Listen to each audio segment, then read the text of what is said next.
nesses pressupostos, se eu não acredito que eles funcionam, eu não posso continuar. Um dos motivos que o Doyevert, acho que é assim que se lê, mostra para comprovar essa raiz religiosa no pensamento filosófico é o próprio fato de a filosofia ser uma história de sucessivos sistemas filosóficos que surgem e morrem ou se transformam. Eu não acredito muito nessa noção de superação em filosofia. E a própria prática corrobora com isso. Ainda hoje temos inúmeros pesquisadores de Platão. Mas há quanto tempo Platão viveu? O pensamento filosófico tem essa característica atemporal. E, em muitos sentidos, a filosofia é propriamente uma espécie de parricídio, não é? Um autor escreve algo e o seu discípulo mata intelectualmente, né? Simbolicamente, metaforicamente aqui falando, o pensamento do seu mestre, entre aspas, né? E é isso, os sistemas filosóficos vão se sucedendo. E esse é um ponto que o Doyevert se apoia para dizer que não se está atentando para essa raiz religiosa que existe em todo o pensamento. E é claro que ele vai elucidar e explicitar essa questão, não é o caso aqui.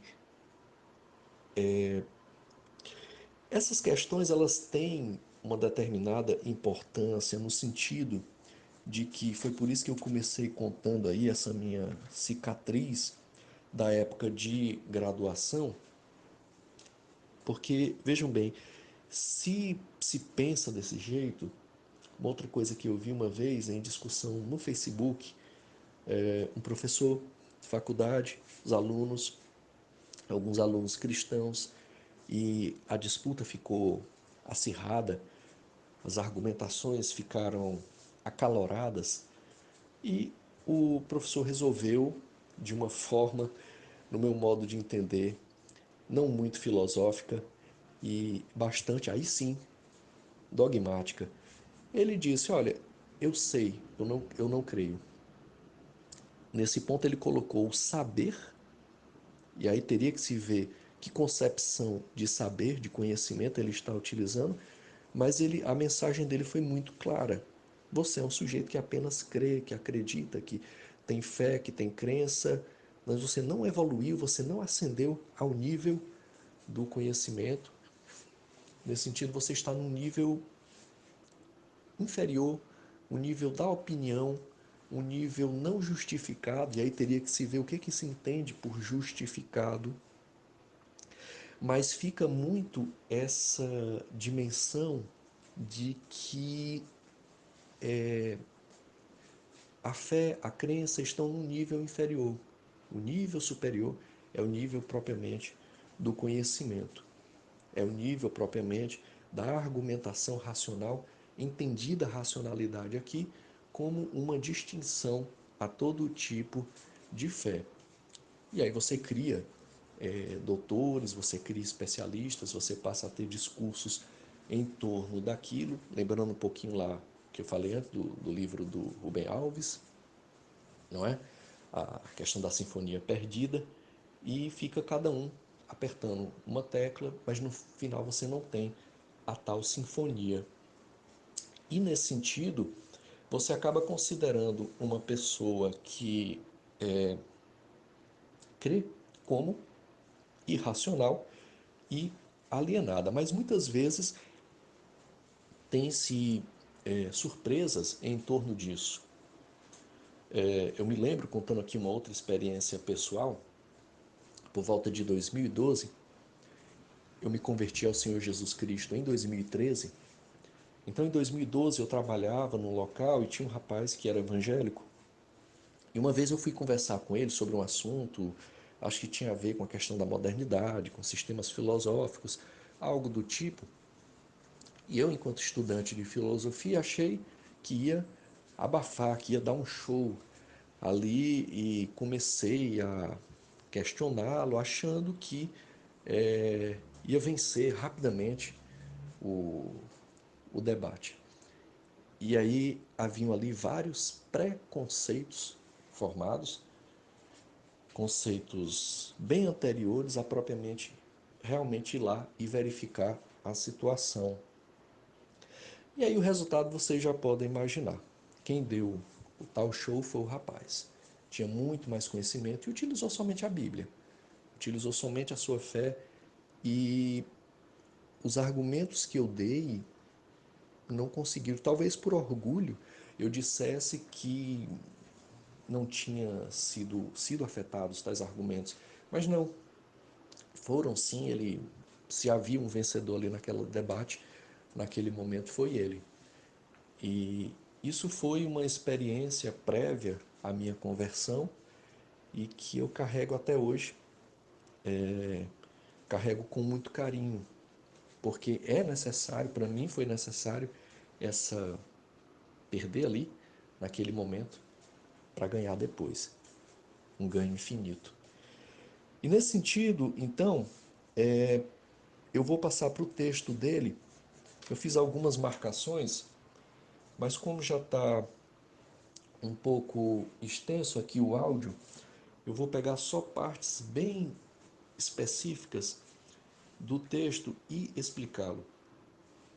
Então vamos passar aqui para o Kaubaf. O nome do livro chama Credo, e essa parte aqui está bem no final, nos anexos inclusive, que são cartas que ele respondeu. Não entramos aqui propriamente na biografia do Kaubaf, mas eu teria que elaborar melhor para poder trazer, mas o Kaubaf teve problemas na época da Segunda Guerra Mundial por conta do regime nazista.